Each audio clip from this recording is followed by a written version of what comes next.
Suicide নিয়ে একটা নতুন যে উদ্যোগটি নেওয়া হয়েছে একটা ইন্সপিরেশনাল অথবা সচেতনতামূলক আমার খুব ভালো লেগেছে এবং এখানে আমাকে কিছু বলতে বলা হয়েছে। তো ফার্স্ট লাইনে আমি যেটা বলতে চাই যে my personal theory on life is that life is beautiful.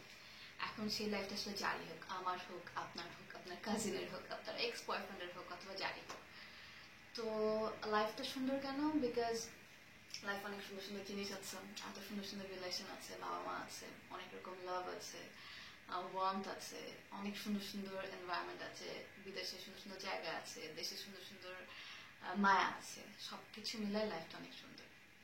তো সেই লাইফ সুন্দর এটা আমরা সবসময় দেখাতে চাই, অথবা আমরা খুব ভালো আছি এটা আমরা সবসময় প্রকাশ করতে চাই। এটা একটা বড় মাধ্যম হচ্ছে আমাদের এখনকার যে সামাজিক যোগাযোগ মাধ্যম, যেটা আমরা সবচেয়ে বেশি ইউজ করি হচ্ছে ফেসবুক। ফেসবুকে আমরা কি করছি? বিভিন্ন সেলিব্রেশনস দেখছি, মানুষের সবাই খুব ভালো আছে, সবার খুব সাজুগুজু করে ভালো জামার সাথে বিয়ে হচ্ছে, অথবা সবার সুন্দর সুন্দর বেবি হচ্ছে, তার সুন্দর সুন্দর করে বার্থডে হচ্ছে, লাইফের বিভিন্ন অকেশন সেলিব্রেশনস হচ্ছে।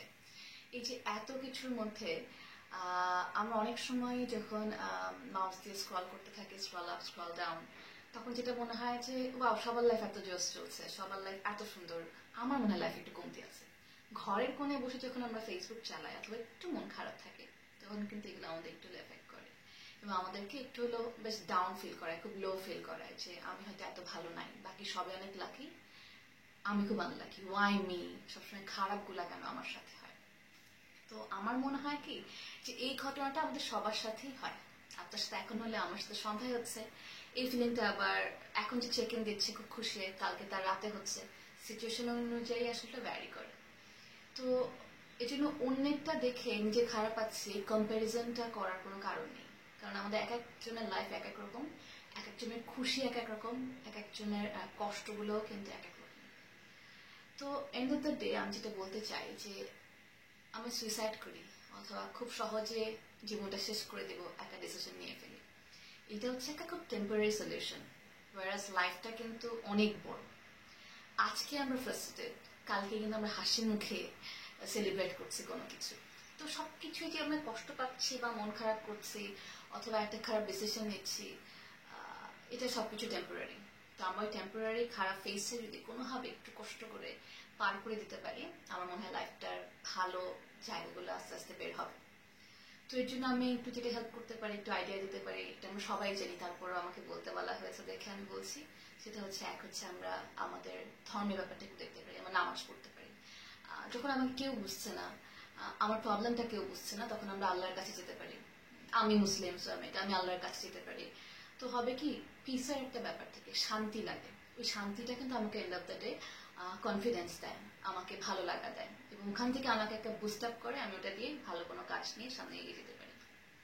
আর সুইসাইড ব্যাপারটা আমার কাছে একটু, হ্যাঁ হয়তো তার কষ্ট আমি বুঝবো না, কিন্তু আমার কাছে একটু লেইমি লাগে। আমার কখনো এটার প্রতি সফট কর্নার কোনো কালে ছিল না, সামনেও হয়তো থাকবে না। কারণ সুইসাইডটা কোনো সলিউশন না। আমার লাইফটা কিন্তু আমার একার না, আমার লাইফের সাথে আমার বাবা মা, ভাই বোন, বয়ফ্রেন্ড গার্লফ্রেন্ড, আত্মীয় স্বজন, টিচার্স, অন্যান্য family members, even ex girlfriend ex বয়ফ্রেন্ডের মেমোরিও কিন্তু জড়িত। আমার লাইফ কিন্তু আমার একার কেউ না যে আমি এটা ইচ্ছা হলো নষ্ট করে দিলাম। তো সবকিছু মিলিয়ে যেটা করতে হবে, I always say no to suicide.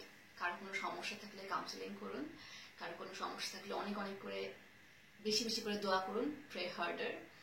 কারো কোনো সমস্যা থাকলে ওটা সলিউশনের জন্য ফ্রেন্ডসদের সাহায্য নিন, বাবা মাকে জিজ্ঞেস করুন, কথা বলুন, নিজে নিজে চিন্তা করুন।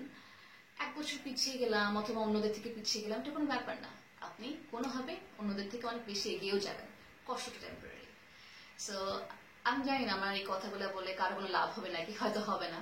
স্টিল এটা আমাদের ছোট্ট একটা প্রচেষ্টা, যেহেতু 10 সেকেন্ড 1 মিনিট একটা ভিডিও করার কোনো ব্যাপারও না, আমার কথা বলাটাও কোনো ব্যাপার না। তাতেও যদি কখনো কারো একটু হেল্প হয়ে থাকে, আমি মনে করবো এটা আমার অনেক বড় একটা পাওয়া। So thank you.